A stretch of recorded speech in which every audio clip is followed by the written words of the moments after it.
हाँ।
क्यों चाची क्यों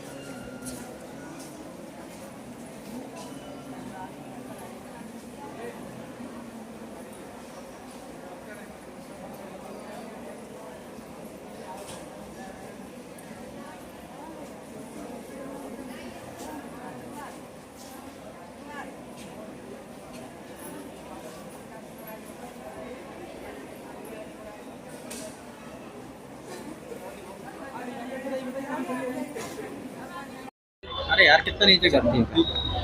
आज मेरे द्वारा जितने भी हमारे मजिस्ट्रेट्स हैं जिला मुख्यालय पर, उनकी टीम के साथ जिला चिकित्सालय पर हम लोग यहाँ आए थे।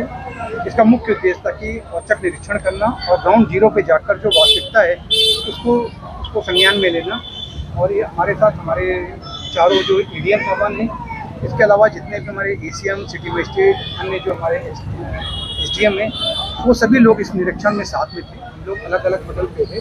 कुछ चीज़ों में यहाँ पर भी दिक्कतें हैं, जैसे कि सबसे पहले तो जो पर्चा बनाने वाली लाइन है उसमें बहुत ही ज़्यादा भीड़ थी, और इसको हम कोशिश करेंगे तत्काल इसको जो है कुछ दो जगह पर्चे बने, जिससे कि जो जनसामान्य जो पब्लिक आ रही है उसको जो दिक्कतों का सामना ना करना पड़े। इसके अलावा जो महिलाओं के जो चिकित्सालय वहाँ पे जाकर कुछ कमियाँ थी, वहाँ पर भी जाके देखा गया तो पर्चा बनाने की लंबी लाइन लगी हुई है। पूछने बताया गया कि कोई कंप्यूटर ऑपरेटर छुट्टी चले गए, फिर प्रिंटर खराब हो गई, इस तरह की बातें कही गई। निश्चित रूप से हम इसको दिखवाएंगे कि व्यवस्थाएं पूरी तरह से चाक चौबंद होनी चाहिए।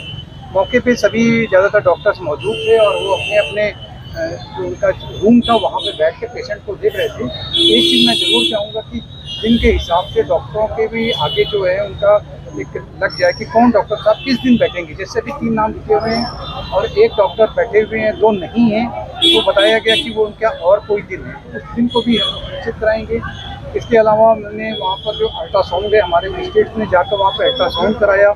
अल्ट्रासाउंड में शिकायत थी कि नदी तारीफ दी जा रही है। इसके अलावा जो और भी चीज़ें थी, पैथोलॉजी लैब की और जितने भी पूरे यहाँ पर आप कह सकते हो कि जितने भी डिपार्टमेंट्स हैं सभी भी जगह जाकर, चाहे मेल वार्ड में, इमरजेंसी में भी हम लोगों ने जाकर देखा। इमरजेंसी में ज़रूर थोड़ी सी थी कि जो मामले की हमको ऐसा महसूस हुआ कि वहाँ स्ट्रेचर और व्हील चेयर की थोड़ी सी कमी थी, उसको भी हम लोग निश्चित कराएंगे। ओवरऑल कह सकते हैं कि व्यवस्थाएँ अच्छी हैं, इसको थोड़ा सा और इसमें सुधार की जरूरत है। सर जांचें नहीं हो पा रही हैं अभी तो मरीजों को, उसमें दिक्कतों का सामना करना पड़ा और यहाँ का जो जाम है इससे भी कई बार शिकायत हाँ। होती है, तो उससे भी कोई निवारण नहीं नहीं, कुछ चीज़ें जैसे कि आपने कहा यहाँ पार्किंग की प्रॉपर व्यवस्था नहीं है, जो एक इनका एक बैठने के लिए एक अच्छी व्यवस्था होनी चाहिए कि जो बीमार हैं उनके साथ जो उनके तीमारदार हैं उनके भी बैठने के लिए सुचारू व्यवस्था हो। सबसे ज़रूरी है कि जो लाइन में लगने वाली लंबा उनको क्यों में लगना पड़ रहा है, उसको भी हम लोग कोशिश करेंगे कि 2-3 अलग अलग जगहों पे हम उनको जो पर्चा बनवाने की सुविधा देंगे। जो आपने कहा कि जो एक पैथोलॉजी लैब है जिसमें टाइम लग रहा है, अल्ट्रासाउंड हुआ, ECG हुआ, ये जितनी भी चीज़ें हैं इसमें एक व्यवस्था को कह सकते हैं कि अच्छी व्यवस्था है, लेकिन हमको इसको मुकम्मल तौर पे पूरे सुनिश्चित करना है कि 100% सारी व्यवस्थाएँ ओके रहें।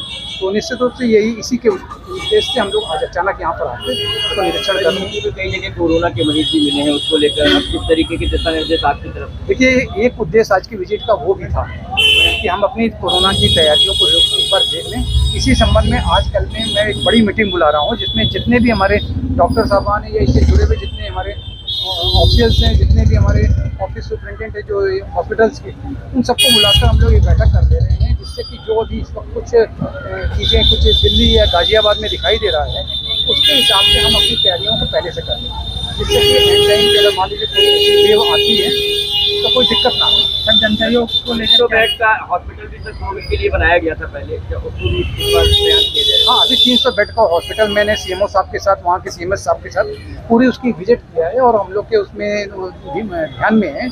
और निश्चित रूप से जो हम लोग एक कोविड को लेते हुए भी तैयारी रखना चाहते हैं, पूर्व तैयारी कर सकते हैं जिसको है, उसी के उद्देश्य से यहाँ भी विजिट किया गया। 300 बेड हॉस्पिटल में भी और भी कहीं ज़रूरत होगी तो हम लोग उसको पूरी तरह से पहले से तैयारी कर लेना चाहते हैं। कोरोना को लेकर क्या अपील करेंगे लोगों से, जिस तरीके से पैर पसार रहा है बरेली में, इसका इफेक्ट ना देखने को?